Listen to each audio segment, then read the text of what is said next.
فرمایا بسم اللہ الذی لا یضر مع اسمہ شیء فی الارض ولا فی السماء وہو السمیع العلیم، 3 دفعہ صبح پڑھیں، 3 دفعہ یعنی فجر کے بعد پڑھیں، مغرب کے نماز کے بعد پڑھیں۔ کوئی چیز جو موذی چیز ہے اللہ تعالیٰ اس سے آپ کو محفوظ فرما دے گا۔ افحسبتم انما خلقناکم عبثا وانکم الینا لا ترجعون، یہ جو اور بھی آگے اس کے آگے 3 آیات ہیں، ان کا اہتمام کرنے سے بھی اللہ تعالیٰ موذی بیماریوں سے محفوظ رکھتے ہیں آپ۔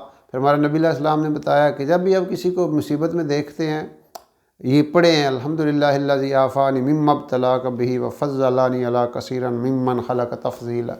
تو جو بندہ یہ پڑھ لیتا ہے اللہ تعالیٰ اس کو محفوظ رکھتے ہیں۔ تو اس طرح کر کے مختلف دعائیں بھی احادیث میں بتائی گئی ہیں، ان دعاؤں کا اہتمام ہم پوری زندگی کریں۔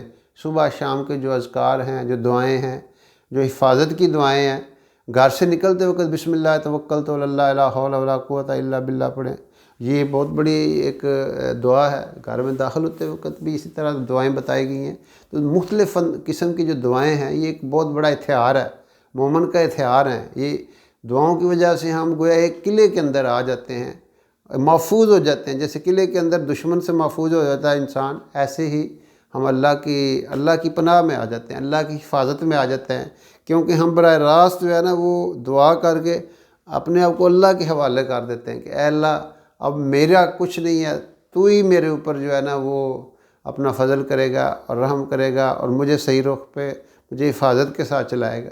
تو اس لیے یہ جو حالات آئے ہوئے ہیں اس میں ہم اللہ کی طرف رجوع کریں، استغفار کثرت سے پڑھیں، لا الہ الا انت سبحانک انی کنت من الظالمین، یہ مشکلات سے نکالنے کے لیے۔ اور استغفار ایک ایسی چیز ہے یہ جو بڑی بڑی مشکلات سے نکال دیتی ہے بندے کو۔